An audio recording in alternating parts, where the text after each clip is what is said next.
Welcome to Daily Tax Minute. This is Tony Novak here to share a few points on saving taxes and staying out of tax trouble. Well, here we are in the last week of January, and today's topic is 3 reasons to file 1099s.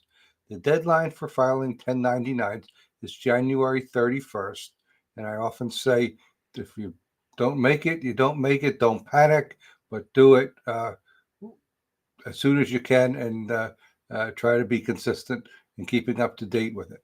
So there's 3 reasons why it's important for most taxpayers to file 1099s.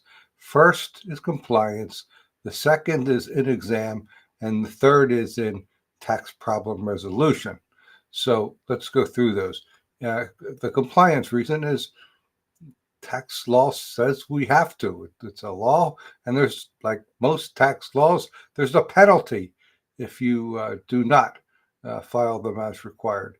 Now, it is true that very few penalties are actually assessed.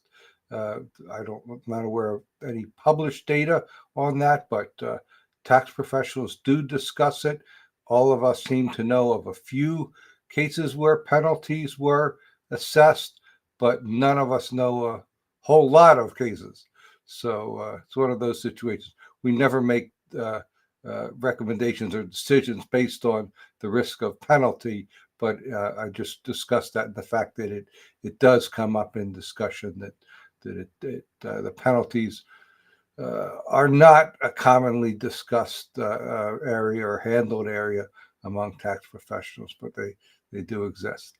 All right, so second reason to file 1099s is in exam. That is, you have your expenses questioned. The issuance of a 1099 to a person that you paid for services to your business is confirming data to reinforce and bring credibility to your overall set of books. I read a situation, and I'm afraid that I am either embarrassed or insulted another tax professional. I didn't mean to do that, but I felt strongly about the issue. She said that she had a client that was under exam for something entirely different, maybe some business expenses or revenue, whatever the issue was. And she said that she just felt that she wanted to voluntarily confess to the auditor that she hadn't filed any 1099s. Well, that's I said that's not how we represent a client. We're going to put the best foot forward.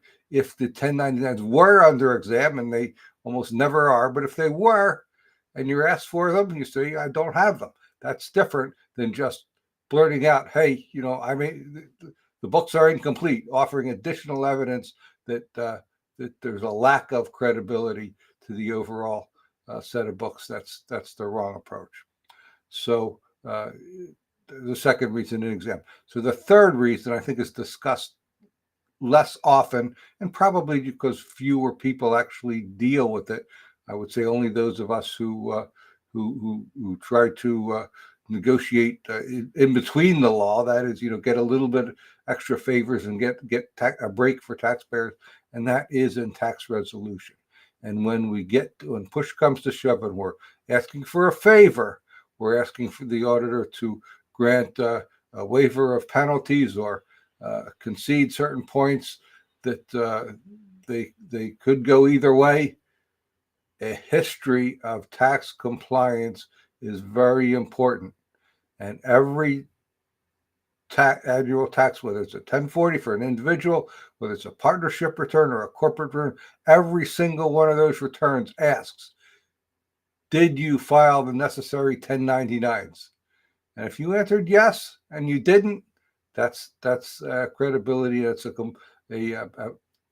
pattern of noncompliance when it comes to resolving a problem and getting a favor and catching a break in penalty dismissal later on. So those are 3 reasons. I'd love to hear your thoughts, comments, if you've had any experiences with 1099 problems or that have come up in the past. Would love to hear either on social media or I'm always available one-on-one.